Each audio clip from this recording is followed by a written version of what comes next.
Now, from Wish TV, your local news source, this is All Indiana Politics. Good Sunday morning. Welcome to another edition of All Indiana Politics. I'm Phil Sanchez. An extraordinary dissent from the state's highest judge, Chief Justice Loretta Rush, recently dissented on an order upholding an Orange County man's 16-year drug sentence. She talked exclusively to our senior investigative reporter, Richard Essex, about her opinion.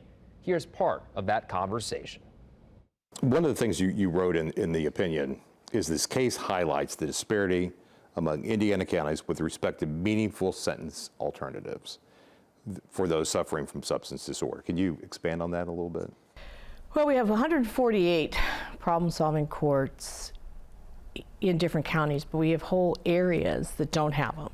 And so what I don't want to see is sort of justice by geography. If you live in a county that has a problem-solving court, you're able to work the program, has a lot of oversight and accountability through meetings and drug testing, and keep your job, stay with your family, and contribute to your community. But if you live in a county that doesn't, it could be 5, 10, 15 years in jail. You've got to have accountability for the criminal behavior. That's there. You know, methamphetamine is the #1 drug that we're seeing right now in courts in Indiana, and it's ravaging families, communities. So when you're dealing, there has to be a component, but we also have to treat the person who's the addict, because one leads to the other. I mean, we have a number of cases, and everybody knows somebody, right, or a family member, or somebody that started off with a sports injury in high school. I just met with the state championship baseball team. You get a sports injury, you get prescribed medication, that's done, and then you get addicted, and then you turn to other drugs. Are we going to be able to fund, I know that's up to the General Assembly, but is funding going to be a big part of the geographical aspect of this? I think it'll have to be. And then also for smaller communities, you're going to see counties band together and have it because they might not have the resources to have one. So a big push for me with the General Assembly this year is to fund drug courts instead of funding tail end, which is the DOC and long periods of incarceration. We're talking about the people who have been drug dealers and who have become addicts. Then there's some victims to this too. There's the guy that lives next door to the drug dealer. There's the family that had a son or a daughter that became an addict because of this. Right. What do we say to those people? Well, you deal with the crime. You can't overlook. Our job is to not overlook the crime. There's got to be consequences with regard to the criminal behavior, and there's going to be just punishments given to the criminal behavior. You've got a person who's an addict. You treat addiction as a disease, a treatable disease, and you punish the criminal behavior. Well, we're just over a week away from the municipal primaries, and one of the biggest races in Carmel. Incumbent Mayor Jim Brainerd is leaving office after an unprecedented 7 terms. 3 Republicans are running to succeed him. They are Fred Glynn, Kevin Ryder, and Sue Finkum. We begin with Fred Glynn. He recently sat down with our government reporter, Garrett Berquist. Let's welcome in Fred Glynn. Fred, thank you for joining us today. Thank you for having me. Why are you running for mayor of Carmel? I think I'm offering a different vision than the other 2 candidates that are in the Republican primary. Both very good people, but I think it's time to pivot a little bit on the development. I think that we have enough mixed use. We have enough of the high density housing as for a ratio per 1,000 residents. Time to pivot a little bit and focus on neighborhoods, focus on fiscal responsibility. Downtown, we could focus on dining and entertainment options and really try to pivot to the neighborhoods and preserve some of our neighborhoods that some of them are being gentrified and others aren't being serviced like they need to. And I think overall that's a better long-term vision for our community to create vibrancy in our city for long term. You say on your website that you want responsible development. Yes. What does that look like? Responsible development means to me that you're not using taxpayer money to do it. One thing I read is a large study by a large consulting firm named KPMG, and they talked about something called a people-oriented vision. And they talk about not only keeping your residents that are there, but attracting new residents between the ages of 20 to 34, having them want to come to your community that are in the fields of engineering, science, and entrepreneurs. And they start the small businesses, and government then becomes a referee. That's responsible development because we're not using other people's taxpayer dollars to do it. Over the past 28 years, we've racked up debt in the form of tax increment financing, and that's been used to dominate the type of development that they want in our city. I think it's time for a little bit more responsible development that's not putting our people in debt and serves the community as a whole. Speaking of that debt, at last check, that's clocked in around $1.5 billion. How do you pay that down? Well, a lot of it is TIF. Hopefully the tax increment financing district that it attached to will be successful, so then those TIF districts will generate the tax revenue to pay back the bonds. That's how TIF works. But in some cases, that's causing a strain on, it's not being used to fund any local government services. So that's kind of an issue with that TIF. So you have these new residents coming in, these new businesses, and if they got to be serviced by police, fire, or whatever else that needs to be serviced, there's no money going towards that. But we would have to bring in an outside firm, and I've done that when I was in county government, brought in a consulting firm to do an efficiency study of county departments. We would need to do that same thing in Carmel to really figure out a good fiscal plan going forward to get that paid down so we could protect taxpayers of the city. You mentioned gentrification as well. That's certainly not an issue that's unique to Carmel, but how would you get out in front of it? Well, the biggest thing that I want to do, and I've talked to other communities about this, I came up with this idea and then I talked to people that were in other communities, and they're starting to implement it because they're seeing what we're doing in Carmel and they don't want it to happen in their area. One thing that we could do is, we don't want to control every aspect of development, but when I talk about preserving neighborhoods, it's important to have different type of neighborhoods in every city that you're in. And what you can do is put an ordinance in place that says, look, if you knock down this house and rebuild another one, it needs to be comparable to the other houses that are in the community. So in some of those areas, you'll see a $150,000, $200,000 house next to an $850,000 house. It looks very intrusive into the community. If we can turn around and try to preserve those other areas, we got Home Place, we got areas right now that they're going after on 116th and River Road, that would be better long term. Now, I'm not saying that they can't rebuild homes or sell their homes. It just needs to be comparable to the neighborhood that it's in, to at least the 3-4 houses that are going to be around it. That would be one way to preserve it. Jim Brainerd drew national attention for his environmental initiatives, and that sometimes put him at odds with the National Republican Party. What are your environmental plans? My environmental plans, if you look at his environmental plans, he talks about things like the global warming and that type of thing. Obviously, I'm not discussing that, but my environmental issues will involve making sure that we preserve grass. When a development comes in there, we want gathering spaces for the communities that they're going to be housing. A lot of these apartments right now, it's nothing but concrete. We need to have gathering spaces in there, maybe a small playground. So if you're living in an apartment and you go outside, there's a place for you to gather or take your child or that type of thing. That would be a big thing that I would do that I think would be more on the environmental side, preserving that green space. And any development that comes in, you can sit there and say, look, you need to have so much grass here, you need to have gathering spaces, you need to have maybe a playground for the kids that are going to be living there. That would create long-term vibrancy in our community. When you drive around, you'd see people out. See that vibrancy in the community that we're not seeing now. Those apartments that are on, most of the apartments that are there and that stuff that's being built, it's just all concrete. They might have a swimming pool area and that's about it. You've also called for improved infrastructure. What specifically are you looking for, and how would you go about getting it? That's where I want to give Jim Brainerd credit on some of the stuff he's done, like Keystone Parkway. He did that. Highway 37 is being modeled after Keystone Parkway right now. So I'm not saying that we haven't done a good job on infrastructure. But I've been speaking to different neighborhoods now, and we just need, I think, better paving plans for places like Village of West Clay. That's one. Some of the other neighborhoods that need street lights, that type of thing. When I'm talking about infrastructure, is really, it's part of my starting to focus on neighborhoods plan. A lot of the goals that you've outlined involve essentially slowing down growth. How do you ensure that Carmel doesn't overcorrect and end up halting its growth entirely? Well, I don't think it involves slowing down growth. It's just not using taxpayer incentives to do mixed-use development and high-density housing. That's the biggest difference. And if you bring in development, and it needs to be more friendly to people that are going to be gathering there and really contribute to the community. That's really the only difference. So I'm not saying that I don't want any development. I just don't think that we need to keep doing that type of development, and I don't think that we need to constantly use this tax increment financing or other people's tax dollars to control what type of development comes in the community. We could set certain standards and play the referee, saying, look, if you do this type of development here, we want a certain amount of grass, we want a certain amount of gathering spaces there. That if that development starts spreading across the community, that'll be much more better long-term resiliency of the city and make it a much more attractive place to live in the long term. But it's not talking about stopping development or stopping growth. That's not what my agenda is. What do you believe sets you apart from the other candidates in this Republican primary? Well, the stuff that I've been discussing here is I'm the only one discussing this type of things in my platform. That's the number one thing.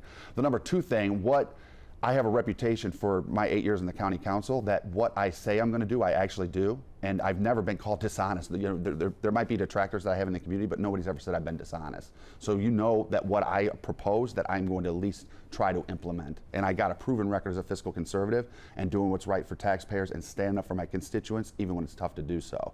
I think the only person in that race that has had to make those tough decisions, but every tough decision that I've made has aged well. You know, after it might have been not popular at the time, but after a while, it was proven to be the right thing to do.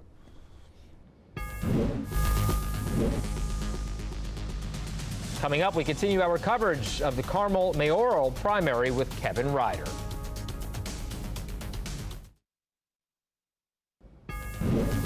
Welcome back. We continue our coverage of the Republican primary for mayor of Carmel with Kevin Woody Ryder. Our government reporter, Garrett Berquist, sat down with him during the campaign. Let's welcome in Kevin Woody Ryder. Woody, thank you for dropping by today. Glad to be here. Why are you running for mayor of Carmel? I've been in Carmel for 40 years. Carmel's pretty much given me my life. It's my way of giving back. I've been on the city council for the last 16 years, 12 of those on the plan commission. Our mayor's retiring, and I think we need strong leadership to follow him up. On your website, you say, and this is a direct quote, it's critical to engage in meaningful conversations and create actionable outcomes. What do you mean by that? On my 16 years on city council, and especially the 12 years on plan commission, I make it a point to involve the public. You want people to understand what's happening. They give them all the information. The more information you give people, the better your buy-in. Everything we do is for our taxpayers. So we want them to feel a sense of home. So they need to be part of what we do. How do you generate that sense of home?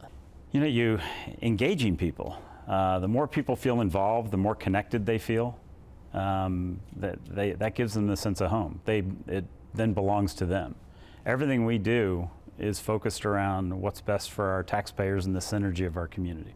Carmel now has about $1.5 billion in debt. How do you plan to pay that down? We're already paying it down. Every piece of debt that we have is on a payment schedule. Only 17% of our revenue is used to pay our debt. But I look at our debt, I think it's been made more of a political football in the last few elections. It's an investment in our taxpayers. Without that amount of money that we've spent, we wouldn't have the infrastructure we have. We wouldn't have the companies that want to come. We stay proactive on our infrastructure. It gives people a reason that they want to come to Carmel. So I really look at it as an investment. I don't look at it as a negative. How do you manage Carmel's growth without bringing it to a halt entirely?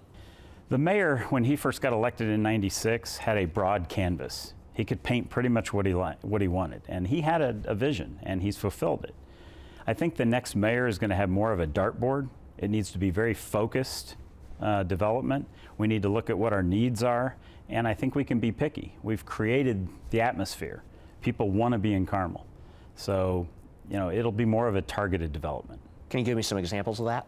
Examples would be we're looking for ways to create empty nester housing for people that are selling their homes. In the last 5 years, we have a number of those who are going out to the communities around us. We want to stop that. I also want attainable senior housing. I've been talking to a couple developers about some ideas on that. And then we have, without getting into specifics because then it makes the land worth a lot more money, we have a couple of areas that are ripe for redevelopment. Jim Brainerd drew national attention for his environmental initiatives. That sometimes put him at odds with the National Republican Party. What are your environmental plans? You know, Carmel has kind of set an example. Just last year, we passed a bond to connect all of our paths. We want people to have as many options as they can to interact with, whether they want to bike, whether they want to walk. All of our new garages and buildings that we do, we try and incorporate solar panels. We're transitioning our vehicles from gas to, first it was hybrid, now we're talking some electric. We'll do as much of that as we can, and we'll continue that. What sets you apart from the other Republican candidates in this primary? When I talk about my candidacy, my campaign is Ryder for Carmel. It's not Ryder against one or two other people. I'm focusing on what we're going to do, on our strong leadership and our strong team that we've built over the last couple of years. Woody Ryder, thank you for joining us. Thank you very much. And coming up, we conclude our coverage of the Carmel mayor's race with Sue Finkum.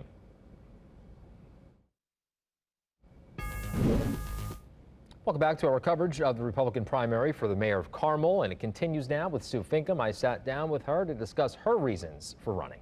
Sue Finkum, thank you so much for joining us. Thank you very much. I think the first question I have to ask you right out of the chute here is, why do you want this job? Why do you want to be the mayor of Carmel?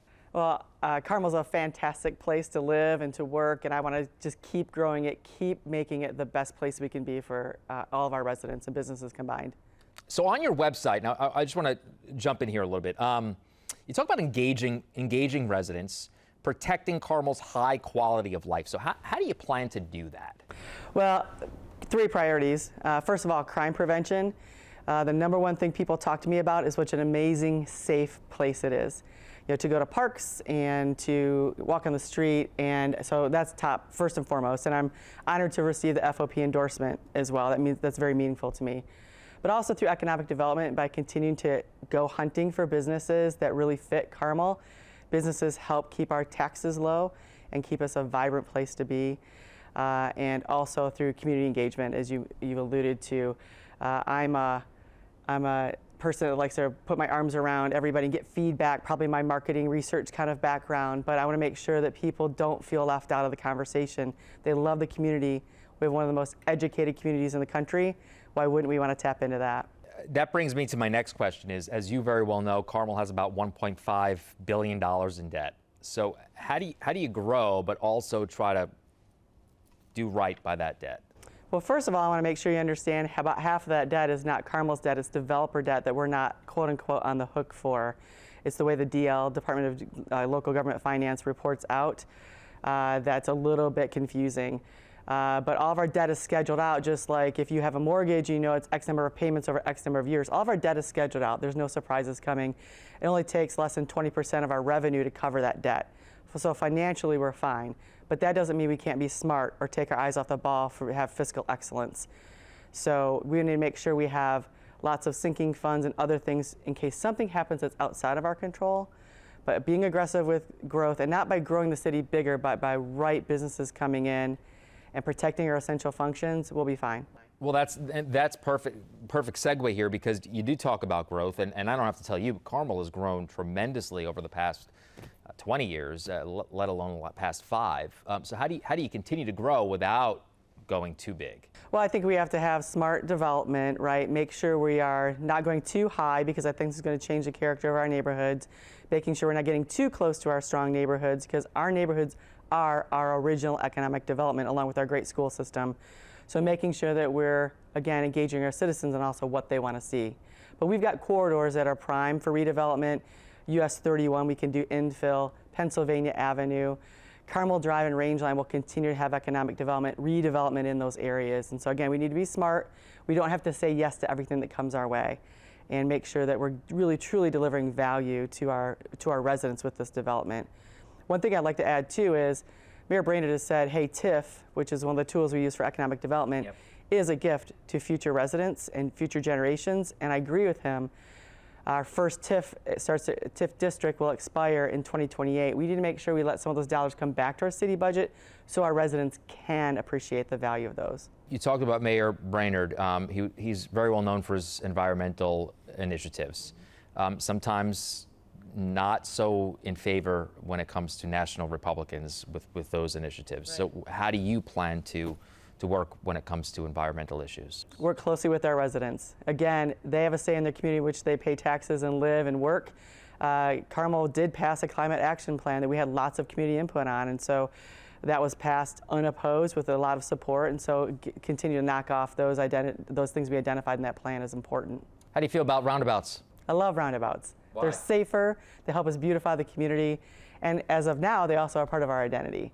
But we can be more than just roundabouts. We can also be the best run city in the country, and that's where I want to take us. What makes you different from your other challengers? Well, first of all, my professional experience. You know, I've spent 30 years in HR and marketing and administration and worked with some outstanding CEOs. So I know how to build a culture, I know how to drive for performance, I know how to engage our market. And so that's something that clearly differentiates me from my competitors, as well as my professional preparation and my passion. And you're also somebody who's worked in the council as well. I have. I've had the pleasure of serving for 12 years on the council, working to transform our sleepy suburb to a dynamic destination. I'm really proud of that work. Okay.